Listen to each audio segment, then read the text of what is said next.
안녕하십니까. 건강과 생활의 모든 정보를 전하는 생생정보마당의 박철용입니다. 오늘도 스튜디오의 의학 전문 기자 정은혜 기자와 함께하고 있습니다. 정 기자, 오늘은 어떤 이야기를 준비하셨습니까? 네, 오늘은 정말 놀라운 건강 정보를 가져왔습니다.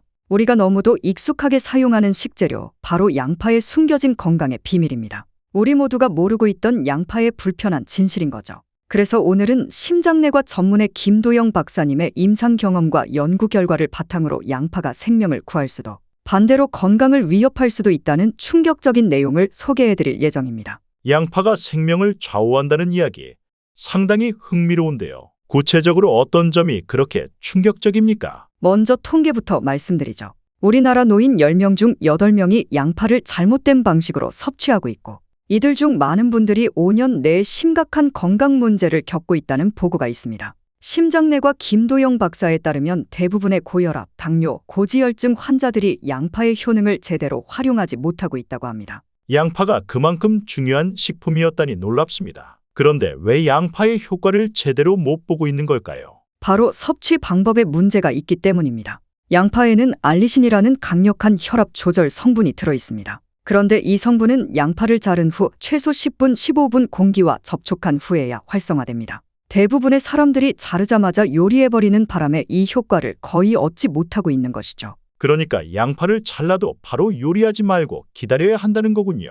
맞습니다. 이건 단순한 팁이 아니라 실제 혈압 수치에 영향을 미친다는 연구 결과도 있습니다. 김도영 박사팀이 진행한 임상시험에서는 양파를 자른 후 15분을 기다려 요리한 그룹이 그렇지 않은 그룹보다 평균 혈압이 18mm 더 낮았습니다. 그 정도면 고혈압 약과 비슷한 효과 아닌가요? 실제로 그렇습니다. 의정부에 사는 72세 한 환자분은 고혈압으로 10년간 약을 복용했지만 양파의 올바른 조리 법칙을 따른 뒤 한 달 만에 혈압이 135에 85로 떨어졌고 3개월 후에는 약을 끊게 됐다고 합니다. 대단한 사례네요. 그런데 양파는 워낙 흔한 식재료인데도 왜 이런 정보가 널리 알려지지 않았을까요? 그것이 바로 불편한 진실입니다. 제약사들은 매일 복용해야 하는 약을 팔아야 이익이 나는데, 만약 양파처럼 값싸고 효과적인 식품이 치료 효과를 보인다면 이익 구조에 큰 타격이 갑니다. 그래서 이런 정보는 대부분 교과서나 미디어에서 외면당해 왔던 것이죠. 충격적인 이야기입니다. 그럼 양파를 먹을 때 어떤 점을 더 유의해야 하나요?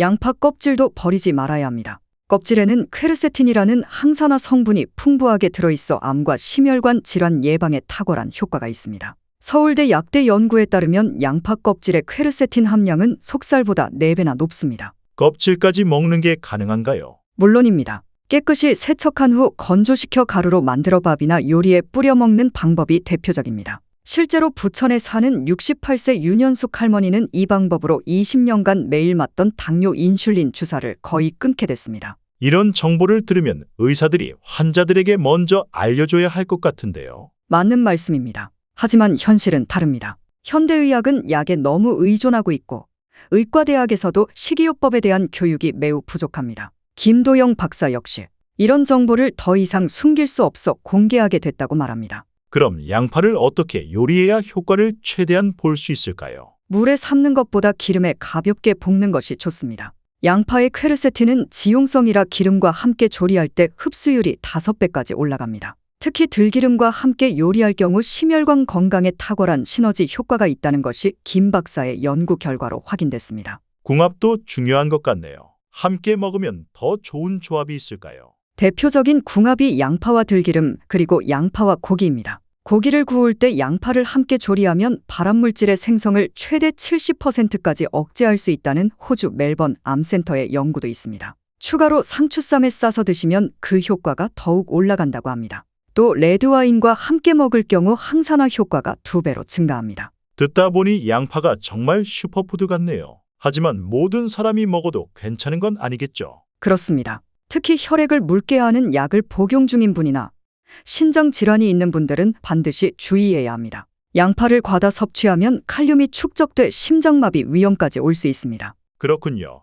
정보를 듣고 바로 실천하는 것도 중요하지만 본인의 건강 상태를 먼저 고려해야겠군요. 마지막으로 시청자 여러분께 강조하고 싶은 내용이 있다면요. 양파는 매일 접할 수 있는 가장 강력한 건강식품이지만 올바르게 먹는 것이 중요합니다. 자른 후 10분 이상 공기 중에 두기, 껍질 활용하기, 기름에 가볍게 볶기, 그리고 본인의 건강 상태에 맞는 양 조절이 핵심입니다. 이 네 가지 올바른 섭취 법칙만 지키셔도 혈압, 혈당, 콜레스테롤 모두에서 의미 있는 변화를 경험하실 수 있습니다. 오늘 정보 정말 유익했습니다. 시청자 여러분, 오늘부터 당장 냉장고 속 양파를 꺼내 제대로 된 방식으로 요리해 보시는 건 어떨까요? 이 영상이 도움이 되셨다면 구독과 좋아요 잊지 마시고 가족과 지인들에게도 공유해 주세요. 생명을 지킬 수 있는 정보는 함께 나눠야 합니다. 지금까지 생생정보마당의 박철용이었습니다. 감사합니다.